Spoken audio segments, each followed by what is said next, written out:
Mohsin bag साहब, गुज़िश्ता election में इस मुल्क के सलामती के ज़िम्मेदार जो इदारे हैं वो मीडिया को भी कह रहे थे, वो लोगों को भी कह रहे थे कि जी इसको सपोर्ट करो, ये बड़ा नेक आदमी है, नवाज शरीफ भी चोर है, जरदारी भी चोर है। और आप जैसे ज़ीरक और बाखबर लोग भी उस वक़्त हमें ये बता रहे थे, तो उसमें कौम का भी तो कसूर नहीं है ना। तो अगर वो गैर मुल्की एजेंडे पे था, बाकी जगहों पे था, तो हमारे मुल्क की सलामती के इदारों ने क्यों उनको सपोर्ट किया? न सिर्फ सपोर्ट किया, उनके लिए RTS फेल करवाया, उनके लिए पोलिंग एजेंट बाहर निकलवा दिए, उनके साथ MQM और काफ लीग और उनको जबरन साथ बैठा दिया। देखिए, हमने तो आज से कोई 3 साल पहले माफ़ी मांगी कौम से कि मैंने अपने तौर पर कि मुझसे तो गलती हुई, मैं इसको समझ नहीं पाया। मेरा इसका कोई ज़ाती इख्तलाफ नहीं है, ये खुदा गवाह, आप उससे भी पूछ लीजिएगा। रहेगी बात हमारे सलामती के जो अदारे हैं, रियासत के जो अदारे हैं, उन्होंने भी मेरी तरह धोखा खाया है। और वो लॉबी इस तरीके से की गई, इस तरीके से प्रोजेक्ट किया गया कि सब लोगों ने धोखा खाया, वोटर ने भी, सपोर्टर ने भी। जो लोग इसके साथ थे, जब हमें इसकी असलियत पता चली तो हम साइड पे हो गए। हमारा तो कोई ज़ाती इख्तलाफ है नहीं, वो आज भी मेरे पे कोई इल्ज़ाम नहीं लगा सकता। तो ये कहना कि धोखा नहीं खाया, बिल्कुल खाया। आज भी लोग धोखा खा रहे हैं, बिलीव कीजिए। हालांकि ये 3.5 साल गवर्नमेंट में रहा, आप ये इससे कहें ना कि अपनी कारकर्दगी बताए कि आपने माइनस में इकॉनमी ले गए, ग्रोथ ले गए, आपने बेड़ा गर्क कर दिया इस मुल्क का। वो उसका कोई वजह होगी ना जी। उसकी वजह यही है कि आप इस मुल्क को मिलिटरीली फतह नहीं कर सकते। आपने सिर्फ वो जो फाइनेंशियल हिटमैन की स्टोरी है, वो ये उसी पे काम कर रहा था। लेकिन वो ये कह रहे हैं कि भाई मैं अगर अमेरिका का पसंदीदा था तो फिर जिस दिन यूक्रेन पे हमला होने वाला था तो मैं रूस ना जाता, और कहते कि मेरे रूस के दौरे से अमेरिका नाराज़ है। बिल्कुल झूठ है जी। वो तो कहता है मेरे खिलाफ प्लानिंग पहले ही शुरू हो गई, फिर कभी कहता है। देखिए, आपको भी नॉलेज है और मुझे भी नॉलेज है कि इस वोट ऑफ नो कॉन्फिडेंस में कोई बार की कुव्वत इन्वॉल्व नहीं है, कोई पैसा नहीं किसी को दिया गया। ये प्योरली होममेड था, कुछ जमातों का था। उसकी बड़ी वजह यह थी कि जिस तरीके से ये मुल्क को लेके जा रहा था, आपका क्लैप्स होना था। और ये अगर मुल्क एक दफ़ा क्लैप्स कर गया और फाइनेंशियली डाउन चला गया, इसको वापस लाना पॉसिबल नहीं होगा। ये जो गवर्नमेंट है, आपको पता, हमने तो नून को भी बहुत क्रिटिसाइज़ किया गवर्नमेंट में। ये अगर इस मुल्क को बचा रहे हैं या कोशिश कर रहे हैं या आगे पीछे भाग रहे हैं या हमारे रियासत के दायरे रिक्वेस्ट करें, उसकी मेन वजह ये कि सबको अब नज़र आ गया कि आगे हम डेड एंड में जा रहे हैं, लिहाजा इस मुल्क को बचाना है, तो उसके लिए कोशिश होनी है। इसको हटाने के लिए, वोट ऑफ नो कॉन्फिडेंस लाने के लिए सिर्फ उसकी एक वजह थी, वो यही थी कि फाइनेंशियली ये बिल्कुल इस मुल्क को कोलैप्स करने जा रहा था।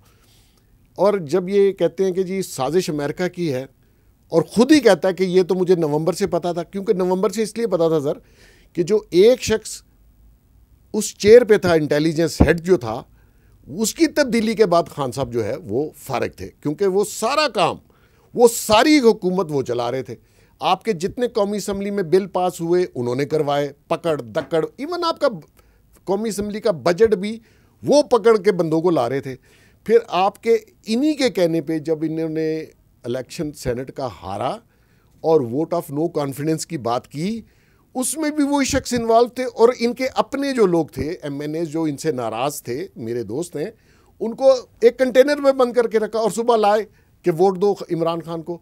उस शख्स के जाने के बाद उसके नोटिफिकेशन पे क्यों मसला था? ये मैंने सुना था कि उस मामले में ये राजा रियाज को भी वो लाहौर कंटेनर में रखा जी उनको, और कंटेनर भी पता कौन उधर बंद किया भाई?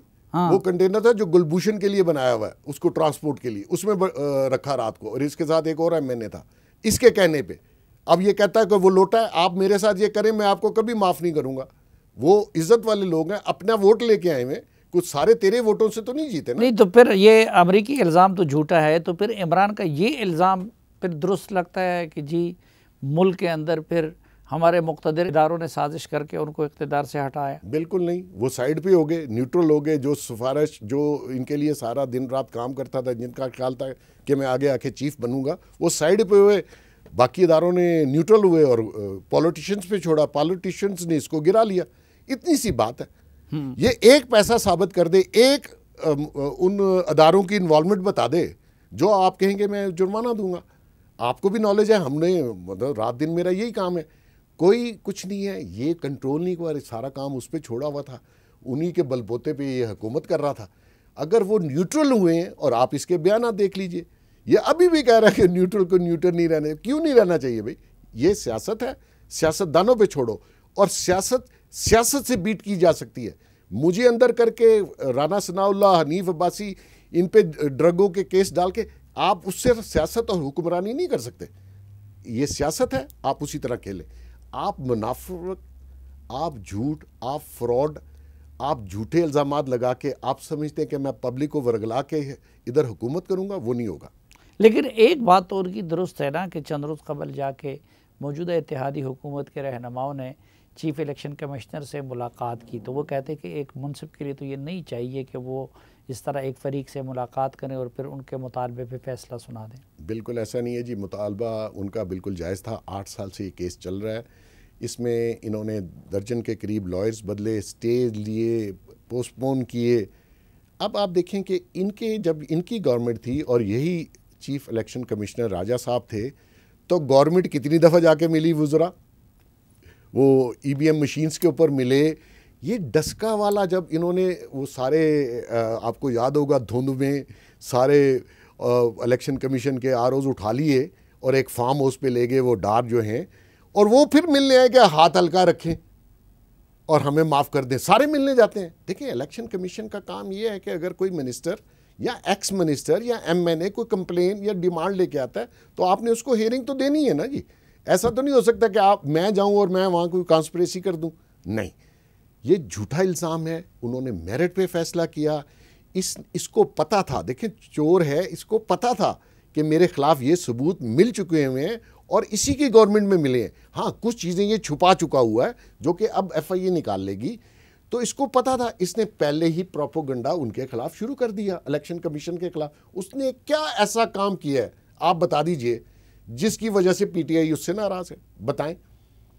मकसद ये है कि वो कहते हैं इससे पहले हमने ईवीएम मशीन के लिए कानून साजी की, उसका भी मुखालफत कर रहा था। देखें साबिर भाई, उसका टेक्निकल इशू है।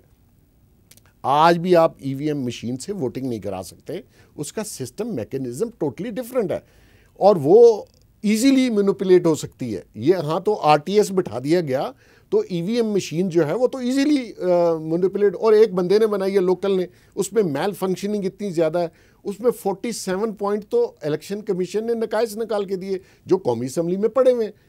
तो ये कहना कि जी इलेक्शन कमीशन फलां से मिला है और हमारे खिलाफ, नहीं। मैं समझता हूँ कि वो अबव है इन चीज़ों से। वो बड़ी उसने जो फैसला है बड़ा ही, मैं समझता हूँ कि अभी भी एफआईए जब प्रोब करेगी तो आपके सामने होशरुबा इंकशाफात होंगे। ये मैं देखिए 351 कंपनी से इन्होंने पैसे लिए। सिर्फ एफआईए उन कंपनीज के डायरेक्टर्स पता कर ले जहां रजिस्टर्ड हुए हैं वो कौन है, तो आपको पता चल जाएगा कि किस मुल्क के कितने कितने कौन कौन लोग इन्वॉल्व हैं उन कंपनी से। वो ऑफशोर शेल कंपनीज हैं, वो क्रिएट की गई इसको फंड देने के लिए, वो बनाएंगी और उनमें पैसे डालेंगे।